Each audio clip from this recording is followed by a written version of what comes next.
Et coucou, je suis de retour ici sur ce podcast après un bon mois d'absence, même plus. Non pas que j'avais plus d'inspiration, mais j'arrivais juste pas à trouver de moments vraiment pour me poser. Et ça, en fait, je crois que ça remet toujours, ça remet toujours en perspective un peu cette problématique que j'ai de, je pense, vouloir faire des choses trop parfaitement et du coup, forcément que je trouve jamais le temps de les faire puisqu'en fait, je veux les faire trop parfaitement. Donc, une fois de plus, j'ai décidé un peu de casser cette règle que je m'impose à moi-même et de faire quelque chose d'un peu plus spontané parce que sinon je fais rien du tout. Donc en fait, autant faire un petit truc spontané qui résonnera avec qui ça doit résonner.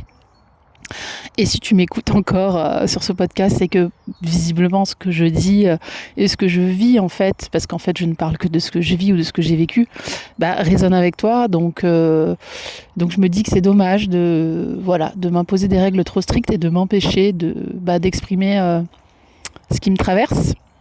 Donc je suis de retour. Tout ça pour dire que je suis de retour. Il y a aussi, tu vois, si ça fait quand même, un moment, je sais pas, t'as dû voir qu'en fait mes podcasts s'espacent de plus en plus. Hein. J'ai démarré en décembre 2024 en mode, oui, je fais un podcast par semaine, avec un truc très orienté coaching, dev perso, machin. Et c'est pas que je sois plus d'accord avec ça, c'est juste que je sens qu'en fait c'était trop étroit pour moi. D'ailleurs, je l'avais exprimé, je crois, dans un podcast. Et je me reconnais plus exactement dans ce truc de début de Hosta Vibe.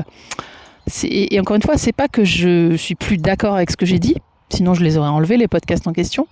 C'est juste que j'ai l'impression de m'être élargie depuis et d'avoir besoin de quelque chose d'un peu plus vaste en fait.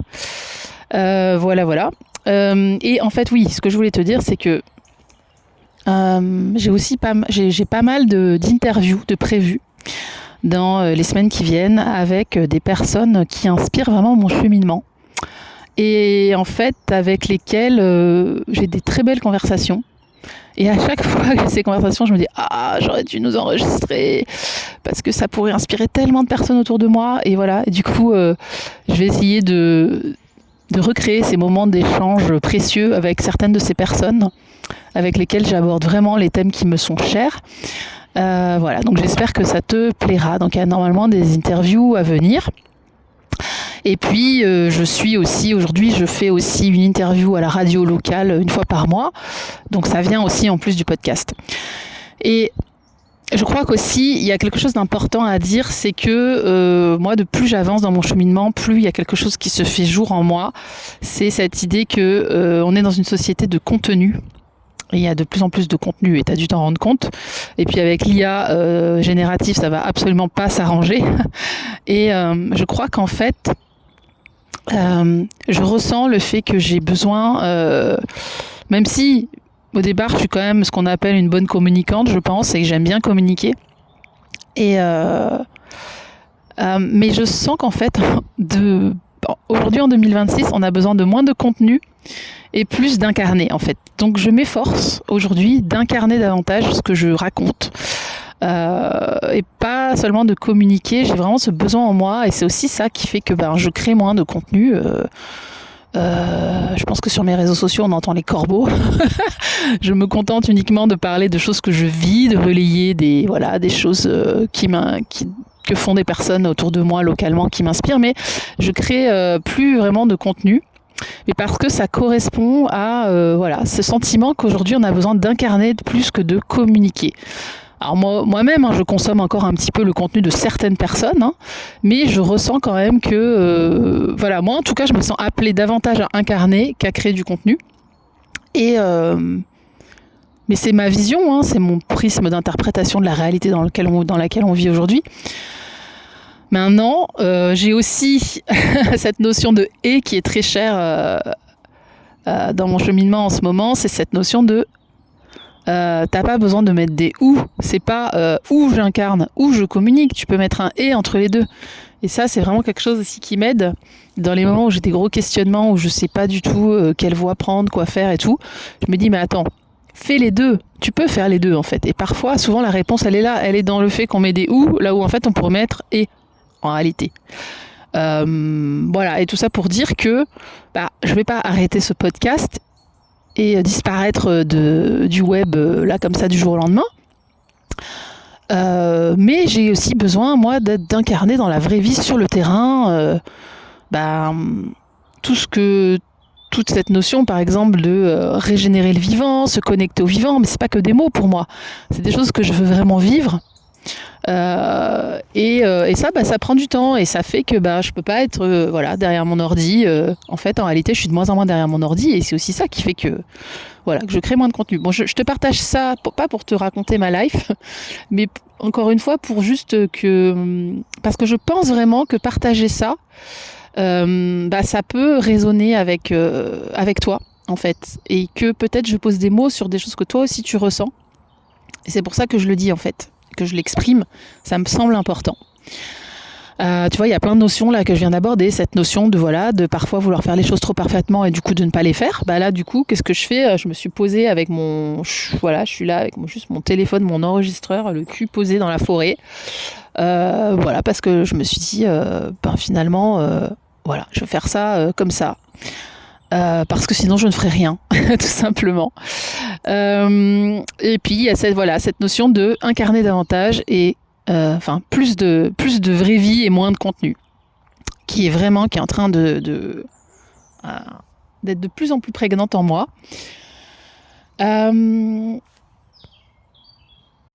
Et d'un autre côté aussi cette notion de parfois on veut mettre des ou dans notre vie.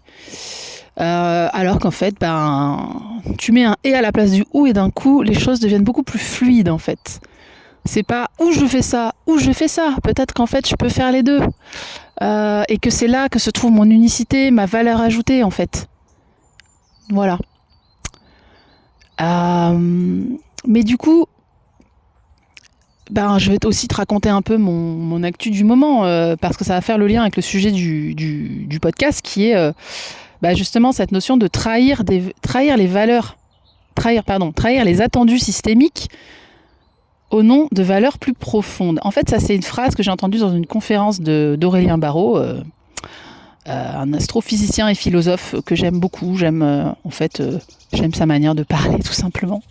J'aime la manière dont il associe les mots, dont il scande les mots. J'adore l'écouter juste pour ça. Et puis aussi pour le fond de ce qu'il dit. Enfin, j'aime le fond, j'aime la forme. Et si tu le connais pas, je te conseille d'aller écouter certaines de ses conférences. Et si tu le connais, tu comprendras un petit peu où est-ce qu'on veut en venir là-dedans. Mais il parle, il dit que l'époque que l'on vit aujourd'hui nous appelle à trahir les attendus systémiques au nom de valeurs plus profondes. Et notamment aussi d'aller redéfinir qu'est-ce qu'on veut, qu'est-ce qui vaut le coup en fait dans cette vie. Qu'est-ce qui vaut le coup de vivre et qu'est-ce qui est beau en fait, cette notion de beauté qui je trouve très intéressante. Qu'est-ce qu'on désire nous en termes en tant que société en fait, qu'est-ce qu'on va décider collectivement de ça mérite de continuer à vivre, ça c'est beau, qu'est-ce qu'on veut collectivement, et c'est vraiment des questions philosophiques en fait qu'on est appelé à se poser. Et tout ça pour dire que j'ai envie d'aborder ce thème de qu'est-ce que ça veut dire trahir les attendus systémiques.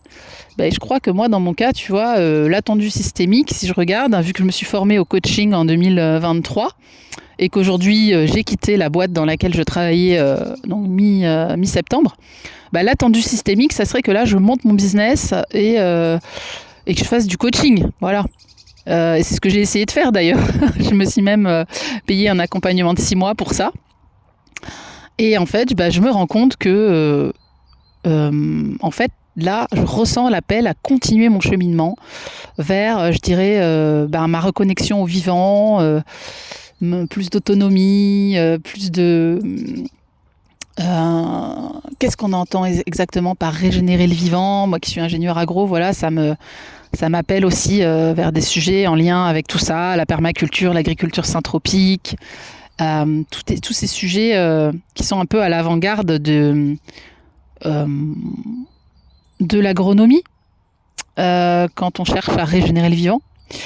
Et donc là, je suis en train un peu de désobéir aux attendus systémiques, justement, au nom d'un appel, d'un élan profond. Et en fait, comment je sais que je fais ça, c'est parce qu'en fait, j'ai essayé de répondre aux attendus systémiques et je vois bien, maintenant que j'ai appris pendant toutes ces années à me connecter à mes ressentis, je sens bien qu'en fait, quand j'écoute mes ressentis, je me sens pas alignée en fait. Donc c'est aussi simple que ça.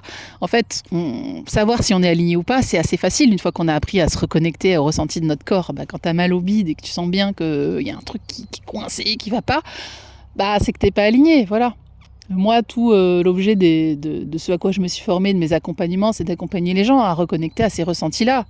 Parce qu'une fois que tu... Il y a déjà ça, et puis après, d'assumer, en fait. Ok, là, je me sens pas alignée, est-ce que j'écoute ou pas? Parce qu'on peut aussi se dire, je suis pas alignée, mais bon, faut bien vivre, faut bien gagner sa vie, ma pauvre dame. Bon, voilà. Et du coup, moi, tout l'objet de ce que je propose aujourd'hui, c'est justement d'apprendre à reconnecter à ces ressentis, d'une part, pour comprendre justement c'est quoi mes valeurs profondes. Et ensuite, comment je trouve le courage en moi de suivre ça. Malgré tout ce qu'on me raconte, malgré la peur de l'insécurité financière, malgré tous ces... Et ça, je dirais que c'est beaucoup... y a plein de choses, mais il y a aussi la notion d'apprendre à fréquenter des personnes qui ont fait ce chemin-là, en fait. Et qui, du coup, sont les témoins vivants au travers de ce qu'elles incarnent, que oui, c'est possible, en fait. Voilà. Quoi de mieux que de rencontrer des gens et de côtoyer des gens qui incarnent déjà ça, en fait. C'est sûr que si tu côtoies que des gens qui sont, je dirais, dans une forme de peur de l'insécurité financière et qui te disent, oui, écoute, faut bien gagner sa vie, on va y revenir à cette notion. Mais forcément, que tu vas bien sentir que t'es pas aligné, mais pour autant, tu vas rien faire pour que ça change. Donc, voilà, donc... Cette notion de... Je me suis perdue dans ce que je raconte. Vu que je n'ai aucune note, je n'ai pas pris mon petit cahier ou quoi. Du coup, voilà, je suis complètement en freestyle. Hein. C'est un petit freestyle solo du lundi matin.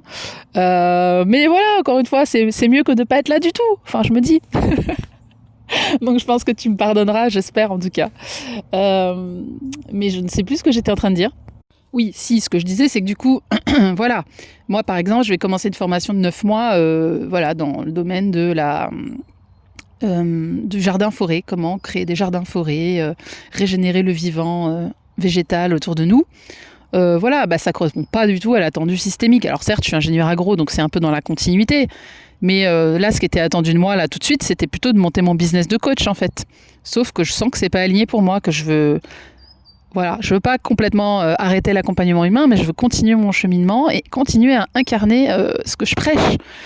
Et ce que je prêche, c'est quand même que on est appelés, nous les humains, à se poser la question de cet effondrement du vivant que les scientifiques observent. Et ça, c'est pas un truc, je veux dire, c'est pas une vue de l'esprit ou une croyance, hein, c'est une réalité. Qu'est-ce que nous, en tant qu'humains, on peut faire pour ça, en fait? Ça me semble être un sujet intéressant à étudier. Et puis parce que je sens que je me sens appelée à aller à cet endroit-là, faire cette formation-là. Je peux pas t'expliquer pourquoi. Mais voilà, ça c'est un bel exemple de je trahis des attendus systémiques pour répondre à des valeurs plus profondes. Et je pense que c'est vraiment central et que c'est important qu'il y ait quand même des gens dans le monde du dev perso qui parlent aussi de ce sujet-là, avec un prisme quand même, je dirais, pas seulement un prisme intérieur, mais aussi d'action dans le monde. Qu'est-ce que ça implique en termes de manière de mener sa vie, de ce qu'on fait dans le monde, en fait. Et, mais si on reprend un petit peu, en fait, ce que ça peut vouloir dire, les attendus systémiques, qu'est-ce qu'on entend par là exactement? Parce que Aurélien Barraud a des belles formules, mais c'est vrai qu'on ne comprend pas forcément toujours exactement... qu'est-ce que ça peut vouloir dire pour toi, en fait? Moi, je sais ce que ça veut dire pour moi. Je t'ai donné un exemple, mais en fait, il y en a plein d'autres. Et je crois qu'avant tout, les attendus systémiques, c'est des attentes que nos parents, avant toute chose, ce sont nos parents qui ont fait peser sur nous ces attentes-là. Et puis la société dans laquelle on a grandi de manière générale. Et en fait, le souci, c'est que on a tellement baigné là-dedans qu'en fait, on n'arrive plus à se rendre compte que ce sont des injonctions extérieures, des attentes extérieures. Et on les a tellement internalisées qu'on croit que c'est les nôtres. Je pense que par exemple, si tu es une femme, même si tu es un homme, remarque, Tu vois, cette notion de... moi, j'entends souvent, non, mais moi, par exemple, tu vois, t'as des nanas qui vont dire, moi, je fais tel truc pour moi, genre, je sais pas, ça peut être l'épilation, le maquillage, s'habiller d'une certaine manière. Elles vont te dire, moi, je le fais pour moi, pas pour répondre à une injonction. Peut-être. Je dis pas que c'est forcément faux. Mais attention, parce qu'en fait, parfois, ce qu'on croit être nous-mêmes, quelque chose qu'on a choisi nous, n'est qu'en fait qu'une injonction tellement internalisée qu'on se rend même plus compte que c'est une injonction, une attente extérieure. Voilà. Et donc, j'attire vraiment ton attention là-dessus. Et voilà, les valeurs, les attentes, j'ai du mal. Les attendus systémiques, c'est t'habiller d'une certaine manière, te comporter d'une certaine manière, faire tel travail, gagner tel salaire, partir en vacances à tel endroit. C'est toutes ces choses-là, en fait, que tu crois être tes choix. Et ben, je t'invite vraiment à les reconsidérer et à te demander si c'est vraiment, vraiment tes choix. Ou si c'est... est-ce que c'est ta joie? Est-ce que c'est tes choix ou est-ce que c'est des injonctions internalisées? C'est-à-dire une réponse inconsciente à des attentes qu'on a fait peser sur toi depuis que tu es petit ou petite. C'est vraiment important de faire cette démarche-là. Sinon, tu vas rester en surface. Et par exemple, tu fais un boulot, là, aujourd'hui, par exemple, qui te plaît pas. Bon, ok, je te dis pas qu'il faut plaquer ton boulot du jour au lendemain. J'ai pas du tout dit ça, mais si ton boulot te plaît pas, a priori, c'est que t'es pas aligné avec ce boulot. Et là, tu vas me répondre, bah oui, mais bon, faut bien gagner sa vie. Ok, mais est-ce que gagner sa vie, déjà, alors, faut bien gagner sa vie, déjà, c'est c'est un attendu systémique. Il y a des gens qui ne gagnent pas leur vie et qui pour autant contribuent à la société. Et puis, il y a aussi, voilà, cette notion de, est-ce que tu as vraiment besoin de gagner de l'argent, c'est-à-dire ce montant-là, de cette manière-là, en fait. Peut-être que tu peux reconsidérer ça. Et oui, ça mettra peut-être plusieurs années avant de réellement se concrétiser, mais je t'invite vraiment à reconsidérer ce truc de, voilà, je veux gagner tel salaire pour pouvoir partir en vacances et me payer ce loyer ou ce prêt de cette maison. Est-ce que c'est réellement au départ ton choix ? Je pose ça là parce qu'en fait, clairement, moi, je me suis rendu compte que pendant toute une partie de ma vie, je n'ai fait que répondre à des attendus systémiques qui, en fait, n'étaient absolument pas mes choix. Donc, je vais pas tout faire voler en éclats en un an. Ça s'appelle se faire violence, selon moi. Et c'est pas forcément ce qu'on cherche ici. Hein. Mais c'est important de prendre conscience de ça. Parce que tu peux pas infléchir ta trajectoire de vie si déjà tu prends pas conscience de quelles sont des réponses inconscientes à des injonctions, à des attendus systémiques, sociétaux, etc., parentaux, versus mes propres élans. Et c'est là où, et je crois vraiment effectivement que l'époque dans laquelle on vit, elle nous invite vraiment à poser ce choix-là en conscience, à se dire ok là, et puis ça peut être aussi ok là, je sais que je suis en train de répondre à un attendu systémique, mais aujourd'hui je me sens pas la force de. Ok, très bien, c'est pas grave. Mais juste être lucide, être honnête, radicalement honnête envers soi, en fait. Et dire, ok, là aujourd'hui, je fais ce boulot en CDI dans telle boîte qui me rapporte tant par mois pour payer mon loyer, ok. Et j'ai conscience qu'en fait, ça, là, ce choix-là, qui m'empêche, en fait, de me sentir libre, eh ben, c'est une réponse à un attendu systémique. Et que ça peut être remis en cause. Voilà. Et ça peut être remis en cause, ça peut se faire progressivement, en commençant à fréquenter d'autres gens, à aller dans d'autres milieux, et en commençant à se rendre compte que tout le monde, qu'il y a des gens qui me ressemblent, et qui ne font pas forcément ces choix-là, ou n'ont pas forcément fait ces choix-là. Donc, et quand il dit, voilà, trahir les attendus systémiques au nom de valeurs plus profondes, tu vois, par exemple, chez moi, les valeurs plus profondes, c'est cette notion de je veux pouvoir me sentir libre de ce que je fais dans mes journées, avoir du sens à ce que je fais. Et puis ne plus participer à cette destruction du vivant, à cette destruction des liens entre les gens. Voilà, j'ai clairement plus envie de ça. Et ces valeurs profondes-là, puis la beauté aussi, pour moi la beauté c'est important. Je n'ai plus envie de participer à créer de la laideur ou à détruire de la beauté. Voilà, c'est ça mes valeurs plus profondes. Et donc, ça m'amène à désobéir à certains attendus systémiques Là, ces dernières années, tu vois, j'ai désobéi à des attentes que clairement mes parents avaient posées sur moi. Bah oui. Et alors? Ben, c'est pas grave, c'est ma vie, c'est pas la leur en fait. Et aujourd'hui, nos relations sont beaucoup plus apaisées. Enfin, mais ça a été, oui, il y a eu un certain moment où ça a été compliqué parce que désobéir aux attendus systémiques, c'est contrarier certaines personnes. C'est déranger parce qu'on interroge l'autre dans sa propre incapacité à le faire en fait. Donc voilà, c'est sûr. Mais en réalité, au bout d'un moment, on finit toujours, si la relation avec la personne est suffisamment profonde, à se reconnecter à l'autre. Donc faut pas forcément avoir peur de ça. Mais oui, moi là tu vois, si je fais le bilan depuis maintenant 2 ans, je pense que je n'ai fait que réaliser tous ces attendus systémiques auxquels je répondais et je désobéis à tout ça, les uns après les autres. Je désobéis sur la notion de couple, je désobéis sur la notion de travail, je désobéis sur la notion de qu'est-ce qui est désirable à avoir dans une vie, au niveau de ce que je ne consomme plus.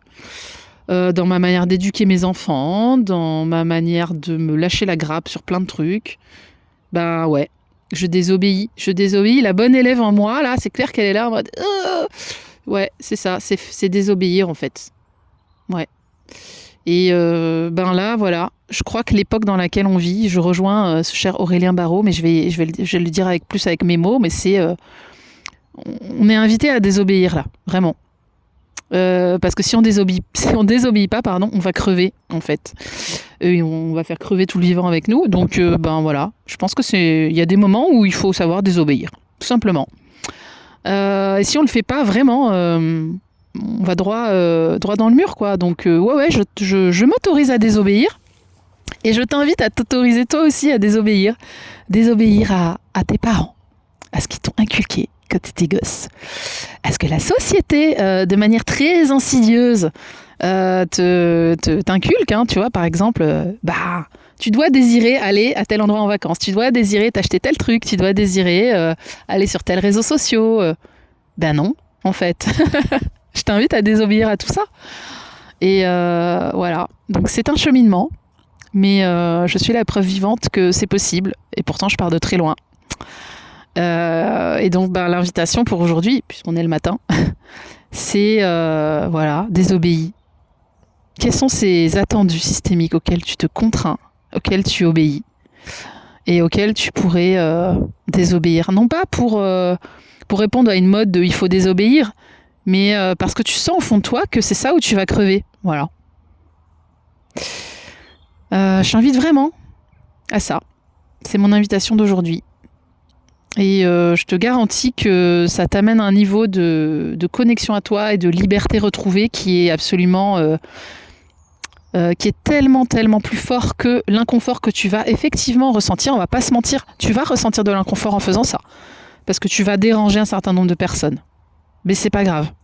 Parce que la liberté que tu vas gagner là-dedans, le temps, l'énergie que tu vas récupérer sont absolument dingues et ça va rendre réellement service à tout le monde que tu le fasses. Donc c'est vraiment apprendre à désobéir pour toi avant tout, bien sûr, mais à terme, c'est pour le bien commun. Donc voilà mon message du jour. En tout cas, voilà, moi c'est la route que j'emprunte depuis quelques années maintenant. Et je suis pas prête de la lâcher.